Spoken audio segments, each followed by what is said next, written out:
Oh, yung security clearance. Ay, maganda yung ano dito sa security clearance. Oh, pero sige, dito na muna tayo pala. Yung kay ano tayo, kay Cheese Escudero. Yung kanina na binarug siya. Kasi nakikita ni Cheese Escudero kung papaano talaga yung manner niya ng pagsagot eh. Pagsagot sa mga senador na kalaban, senador na kakampi natin, iba sagot niya eh. Oh, so eto ngayon, sinubukan ngayon ni Cheese Escudero kung magaling ba talaga siya. Oh ha, sinubukan ni Cheese kung magaling siya kasi galing-galingan siya, yabang-yabangan siya eh. Pagka makasagot siya kay makasagot siya kay Senator Amy Marcos, Senator Judge Amy Marcos, eh parang binabalagbag niya eh. Oh, tingnan natin, alam mo ba talaga yung trabaho mo? Oh, pasok, Cheese Escudero dito, papalakpakan natin si Cheese dito. Under 8.3, dapat may failure to liquidate at demand bago maging prima facie. Tama po ba? Yes po, based on the provision po. But the provision simply cites what? Eto na, exam na. Magaling ka, di ba? Alam mo yung batas, di ba? Kasi na bad trip si ano dito eh, na bad trip si Escudero dito. Sinagot niya kasi yun kay Amy, yung TRO, yung Supreme Court. Ang sagot niya kay Amy, hindi, walang magagawa ang Supreme Court. Walang magagawa ang Supreme Court. Kailangan na mag-restitute. Isoli na kagad. Kahit may kaso na sinampa dyan sa Supreme Court, kailangan na nilang isoli agad. Kahit may TRO, oo, kailangan na nilang isoli kagad. Ganun. So, putang ina, abogado ka, tapos ganun ang trato mo sa Supreme Court, wala silang kapangyarihan, mas makapangyarihan ng Supreme Court kaysa sa COA, tanga. Kaya nga Supreme Court yan, above yan sa lahat. Sila nag-i-interpret ng batas. Kung may batas kayo dyan sa COA, oo, na meron kayong kalaban, sinasabi nyo tama kayo, sinasabi nito tama sila, ang referee nyo Supreme Court, kung di ba kayo mga bobo eh. Ano po yung basis ng 8.3? Jurisprudence po, Your Honor. Hindi lang jurisprudence, hindi ba? Kino-quote ng jurisprudence ng Martinez ang Article 217 ng Revised Penal Code for malversation. If you read Martinez, that's the jurisprudence cited by 8.3. Hindi ko na po maalala yung Martinez case po. Yung maalala yung Martinez case. Putang ina, pag kay Inday Sara, naaalala mo. Pag pagkakamali ni Inday Sara, naaalala mo. Kapag kapatungkol sa Office of the Vice President, naaalala mo. Pero pagdating kay Martinez, hindi mo naaalala. Putang ina, akala ko ba magaling ka? Di ba magaling ka? Di ba mayabang ka? Di ba napakayabang mo? Di ba ikaw ang pinakamagaling na witness dyan ng prosecution? Puta, patatayuan ka na nga ng rebulto ng mga pinklawan eh. Sa sobrang galing mo eh. Tapos hindi mo pala alam. Po yung nakalagay na kaso sa ilalim ng 8.3 na sinaside nyo po mula nung simula pa kayo magtestigo. Ayan na, binabanatan na siya ni Cheese. Nung sumila kayong magtestigo, ang sinasite nyo ng jurisprudence, yung kaso ni Martinez. Tapos ngayon, tatanungin kita, tungkol dun sa jurisprudence, hindi mo na matandaan. Kahapon mo pa sinasite yan. Anong klase kang abogado? Nagsasite ka ng jurisprudence na hindi mo alam kung ano laman ng jurisprudence na yun. Tanga. Nakasad po yun, gusto nyo tingnan. May I Kindly refer po? give him the joint memorandum circular which he has been quoting from since the beginning. You've been quoting 8.3 the whole day yesterday and today, so I guess you should know the basis. The Martinez ruling of the Supreme Court, which in turn only cited Article 217 of the Revised Penal Code. Are you aware of that, Attorney Wamil? Sinasite mo na jurisprudence, hindi ka aware? Alam nyo, dyan magaling ang mga abogado. Yung mga abogado, meron silang library ng lahat ng mga kaso na hinawakan ng Supreme Court. Meron, yun ang pinag-aaralan nila. Sinasaulo nila yun. Yun ang pinag-aaralan nila. Yun yung jurisprudence. So, yun yung mga dinesisyonan ng Supreme Court na mga kaso.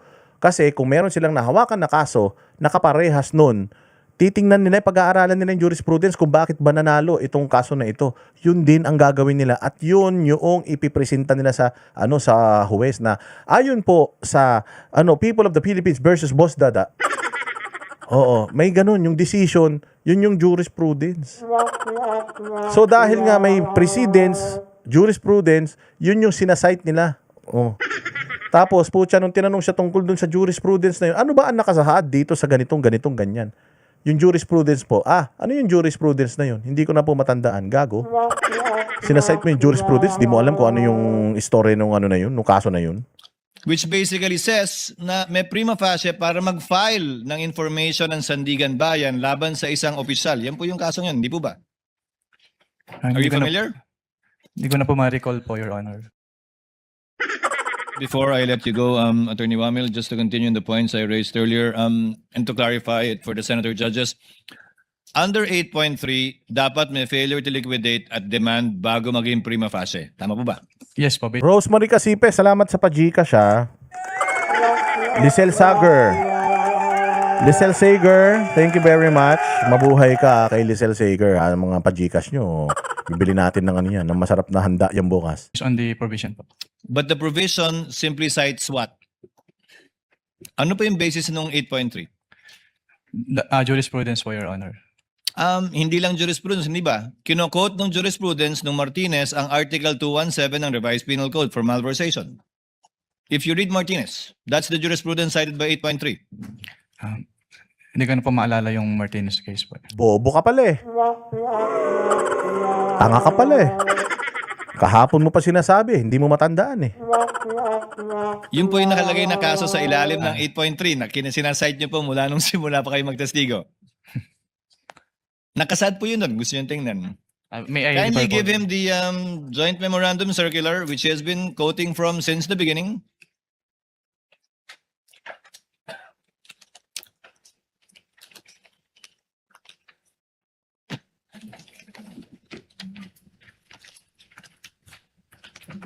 Hans, thank you Hans 09. Mabuhay ka. Based on this provision po, yes po, Your Honor. You've been quoting 8.3 the whole day yesterday and today, so I guess you should know the basis. The Martinez ruling of the Supreme Court, which in turn only cited Article 217 of the Revised Penal Code. Are you aware of that, Attorney Wamil? Which basically says na may prima facie para mag-file ng information ng Sandigan Bayan laban sa isang opisyal. Yan po yung kaso yan, hindi po ba? Are you familiar? Hindi ko na po ma-recall po, Your Honor. Now, to go to the details, failure to liquidate. Pag may AOM po bang in-issue, failure to liquidate na yon? Yes or no? No pa po. Pag nakadalawang AOM, failure to liquidate po ba yon? Hindi pa rin. Hindi pa rin po. Pangatlo hanggang panglimang AOM na kulang pa rin yung sinasubmit, may failure to liquidate na po ba? Wala pa rin. Wala pa rin po. Pag nag-notice of suspension, may failure to liquidate na po ba?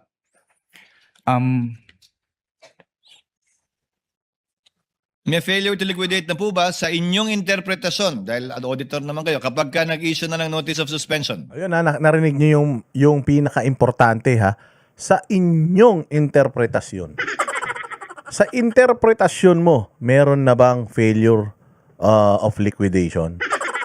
Sa interpretasyon mo. O halimbawa, in-interpret niya, meron. Meron ng failure to liquidate. Wala pa. Meron. Wala pa. Meron. O, kung ayaw nila mag-agree sa isa't isa, sino ang dapat mamagitan? Korte, Supreme Court. O, so ibig sabihin, hindi lahat ng sinasabi ng COA batas. Hindi lahat ng sinasabi ng COA final. Preliminary lang sila. Ang magsasabi whether nagnakaw si Inday Sara o hindi, Sandigan Bayan. Korte. Korte. O, gets ninyo? So, itong kupal na ito na nagsasalita na propaganda lang yan. Sinasabi nitong ulol na to, hinaharp niya yan paulit-ulit. Hindi po sila nag-comply. Non-compliant, hindi nag-comply, non-compliant. Yun yung tinatatak nila sa utak ng tao eh. Na non-compliant ang Office of the Vice President. Kaya nga ang tanong sa kanila dito, when you're saying they are not compliant doon sa requirements ninyo, does it mean ninakaw na ba ni Inday Sara yung pera? Di ba may tanong na ganun? Anong sabi nila? Wala po. Oh, wala naman pala eh. Putang ina, ba't nagtitistigo ka dyan? Ba't nagtitistigo ka dyan? Wala naman pala kayong recommendation. Nakasuhan si Inday Sara. Office of the Vice President. Hanggang ngayon pala, pinag-uusapan nyo pa yan. Hindi pa pala tapos yung panagtatalunan nyo na yan. Tapos, ini-impeach na natin siya. Dapat hindi natin siya ini-impeach. Bakit? Kasi nga, pucha, in process pa yung debate ninyo eh, kung sino yung tama sa inyong dalawa eh. Tama ba yung liquidation? Hindi tama yung liquidation? Tapos parehas kayong sinasabi ninyo, pinagtatanggol nyo parehas yung sarili, hindi kayo matatapos kasi sinasabi nito, tama, sinasabi nito, hindi. Tama, hindi matatapos. Ang tatapos niyan, kaso. Walang hiya kayo. Based on the definition po kasi ng notice of suspension, nakalagay po doon na it appears that the disbursement is illegal, irregular, or improper. So, Diba yun yung ano, kailangan niyang ilabas yung mga salita na illegal, irregular, improper. Yun yung tatatak sa utak ng tao eh. So pag narinig ng tao, propagandista man itong prosecution eh. Gusto talaga nilang masira lang si Inday Sara. Irregular, inconsistent, unusual. Yun yung mga natatandaan mo eh. Pero tanungin mo sila, with all those, ninakaw ba ni Inday Sara yung pera? Ninakaw. Sasabihin nyo na, there's always a presumption na ninakaw yung pera. Presumption. Is it final? Eh yun nga po ang ginagawa natin dito sa impeachment. Eh, hindi. Kailangan yung ipakita sa amin na talagang ninakaw ni Inday. Iaano nyo kami. Kukumbinsihin nyo kami na ninakaw niya. O kung presumption lang ang meron kayo, wala kayong proof na ninakaw niya talaga yung pera na yan, tsanginang yan, ba't meron tayong impeachment? Appears, but is it within the purview and definition of failure to liquidate according to your interpretation? Ayan na, to your interpretation. Again, your interpretation. Yung interpretation mo dun sa batas. Yun na ba yung final? Halimbawa ako, abogado ko, meron akong interpretasyon ng batas. Tama ba ako? Hindi. Hindi. Maring sa opinion ko, sa pinag-aralan ko, ito yung tama. O kaya nga, di ba, bawat kaso may dalawang abogado eh. May abogado ang prosecution, may abogadong depensa. Parehas yung abogado na yun, alam nila sila yung tama. Si Kapunan, si POA, parehas sila, alam nila sila tama. Sino ngayon ang magdidesisyon kung sino sa kanila yung talagang totoong tama? Korte. Kaya nga nandiyan tayo sa impeachment eh. So, ibig sabihin, makapangyarihan ng korte, makapangyarihan ng Korte Suprema. Sinasabi kasi na itong bugok na ito, mas makapangyarihan yung restitution ng COA sa TRO ng Supreme Court. Failure to liquidate na po ba yun? Hindi pa. yes po, Your Honor, failure to liquidate. Sa pananaw nyo, pag may notice of suspension, failure to liquidate na. Notice of disallowance, failure to liquidate? Yes po, Your Honor. Yan, failure to liquidate pa lang po tayo. Kailan nagiging final yung mga yan? Failure to liquidate. Yung finding na failure to liquidate. Kapag nag-appeal po and then nagkaroon po ng resolution si Commission Proper at nagkaroon po ng final decision. Final and executory na po siya immediately or after X days? Pag nag-final decision na po, yes po, final and executory na po siya kaagad. Pero sigurado ka? Sigurado ka ha? Final and executory na yan? Sige. Bibigyan ko kayo ng isang example. Final and executory, ha? Yung kaso ni Franz Castro. Yung kaso niya, guilty siya. Dun sa kanyang kaso. Sinampa niya. Guilty na siya, ha? Sinampa niya sa Court of Appeals. Guilty pa din siya. Nasa Supreme Court na ngayon. Nakakulong na si Franz Castro. Hindi pa kasi nga hindi pa siya final and executory, ha? Meron ng decision, guilty na siya beyond reasonable doubt, pero hindi pa siya kinukulong. Why? Meron pa kasing legal remedy. So hindi pa final and executory yung desisyon ng RTC. Oo, dahil nag-a-appeal pa sila. Meron pang Court of Appeals, meron pang Supreme Court. Pag sinabi na ng Supreme Court na kulong na yan, yun yung final and executory. Kung halimbawa hindi pwede mag-bail. Hindi pwede mag-bail si Franz Castro. Convicted siya eh. Pwede ka lang mag-bail kapag ongoing pa yung kaso mo, pag bailable. Pero kapag convicted ka na, kumbiktado ka, sinabi na kung guilty ka, hindi ka pwedeng mag-bail. Ano ka ba? Kulong ka nun. Magsaserve ka na ng time mo. Magiging yun, dahil meron pa nga siyang mga legal remedies, nakakalaya pa ngayon si Franz Castro. So yun yung ibig sabihin dito ni Chis Escudero. Pakinggan nyo. Immediately? Yes po, pag naglabas po ng decision si Commission Proper, yes po. Paano po pag inapila sa Korte Suprema? Ang basis naman po ang ground naman po nung petition for certiorari is a grave abuse of discretion. So? Tayo dyan. Tangina kasi feeling mo kasi huwis ka eh. Kakapasa mo lang ng bar nung 2023. Wala ka pang experience sa litigation eh. Kung makapagsalita ka, akala mo ang tali-talino mo eh. Eileen Pakinggan. Mabuhay ka. Walang hiya ka. Bobo eh. Pero ang nakalagay po sa aming rules po kasi from the moment na magkaroon ng final decision, pwede na po siyang Ayun. Nakalagay sa rules nyo. Tapos may interpretation kayo ng rules nyo. Ang tanong, tama ba yung interpretation mo? Kung batas yan, sino ang dapat nag-i-interpret ng batas? Supreme Court. Tanga. Ayabang-yabang mo kasi, wala ka naman palang alam eh. Bobo ka pala eh. Inan yan, bata ka bata-bata mo pa, feeling mo mas magaling ka na sa mga tao dyan eh. Hindi porke, siguro sa auditing, pero po kapag dating sa batas, hindi mo pwedeng, mga gumagawa ng batas yan eh. Si Tito Soto, yabangan ka niyan. Sabihin niya, di ako abogado, pero 29 years na akong senador. Kaya nga ay yabang ni Tito Soto, mas magaling siya sa mga abogado dahil 29 years na siyang senador. Ilang taon na mga senador yan, kinukupal-kupal mo. O tas tinanong ka dito, final and executory na ba yan? Opo, final and executory. Sa opinion mo, final and executory na ba yan? Kasi ayon po sa rules namin. Pucha yan tayo eh. Anong yayariin ni Chisto? refer to the Office of the Ombudsman for the filing of the criminal Hindi ko charge. sinasabing pwede nang i-refer o hindi. Hindi ko rin sinasabing bawal maging subject matter ng impeachment. Ang tinatanong ko lang po, final na po ba yon? Meaning may failure to liquidate na at final na yung finding na yon o hindi pa kapag inapila sa Korte Suprema?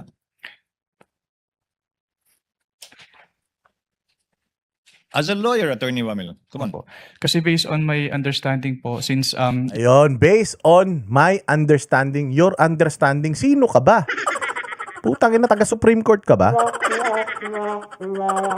Bobo ka pala eh. Hindi ba, kaya nga, di ba, panay ang interview ng mga media kay Carpio, si dating Justice Carpio, si Noel Tiham.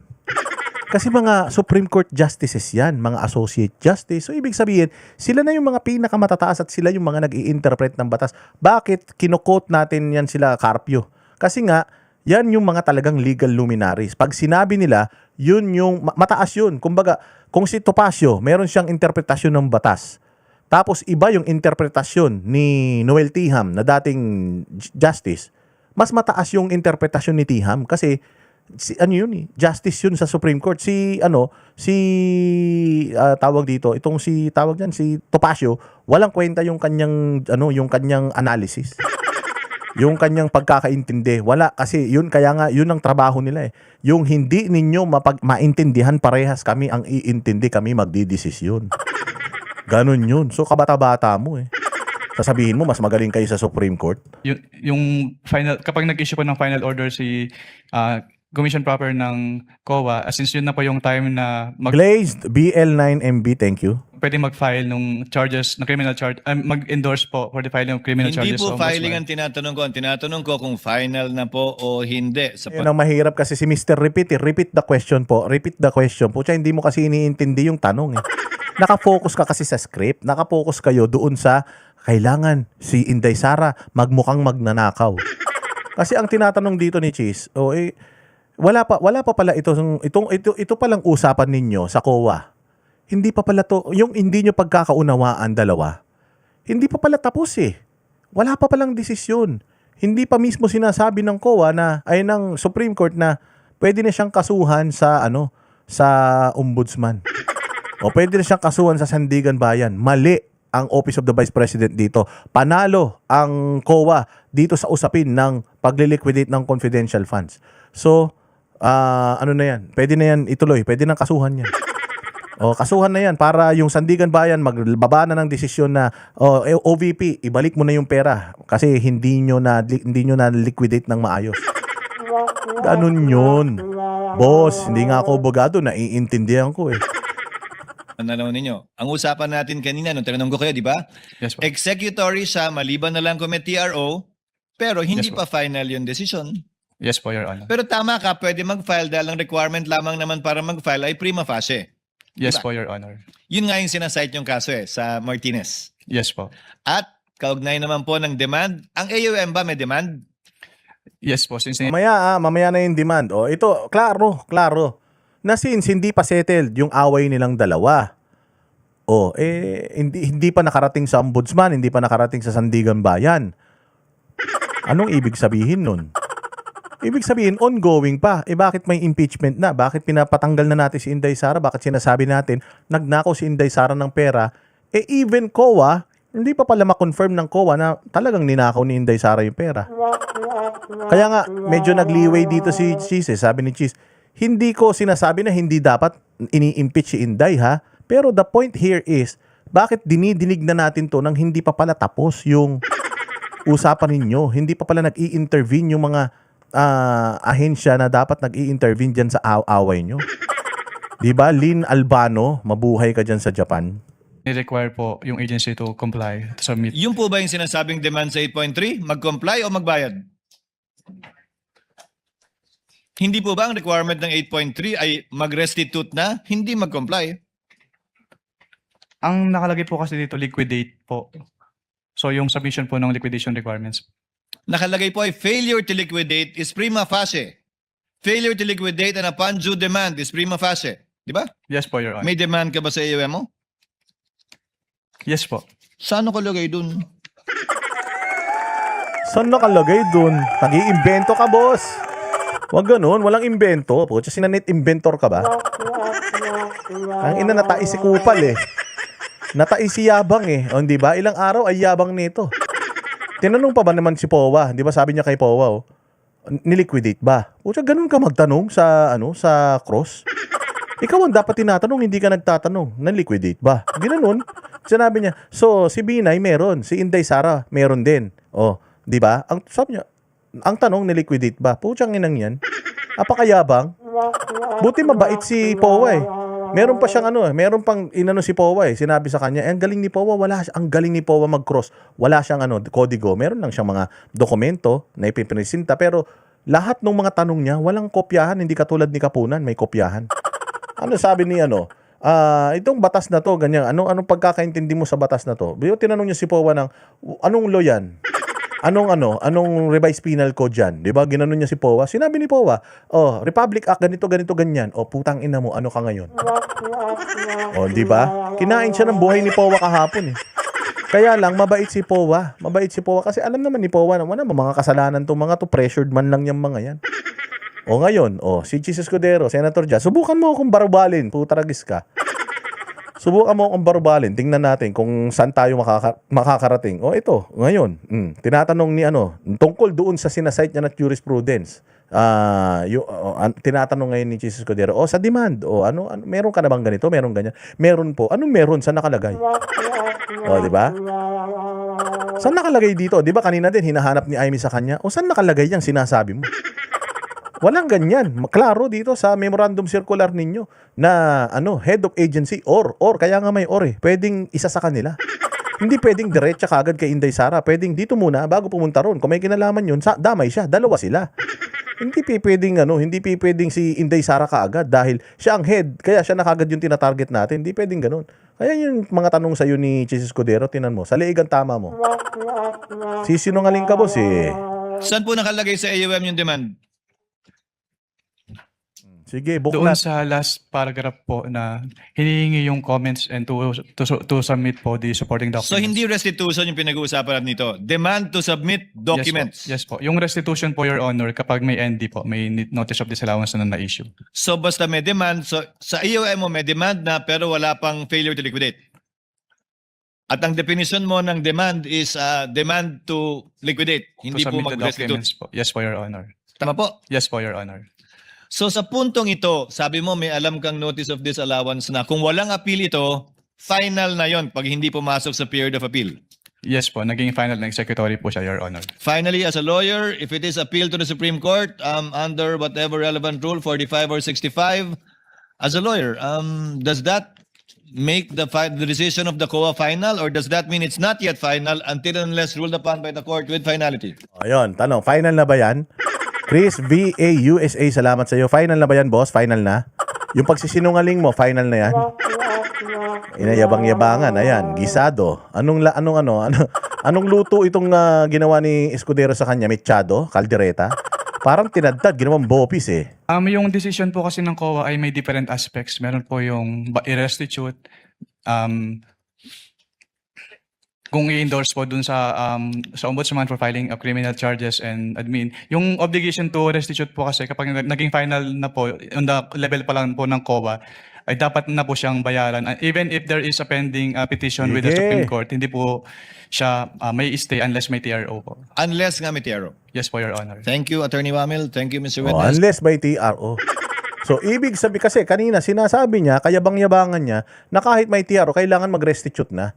Pag lumabas to, hindi, kailangan mag-restitute kahit may TRO. Sabi nga ni kahit may TRO? Oo, kailangan mag-restitute na. O ngayon, binanatan siya rito ni Cheese. Asan dito yon? Asan dito yung sinasabi mo? Nga, Catherine Nicolas, dyan sa Saudi Arabia, si Edward Labaro, at saka si Chris V.A. USA. Salamat sa inyo. Oh, yari ka ngayon, putang ina. Asan ngayon yung yabang mo, boss?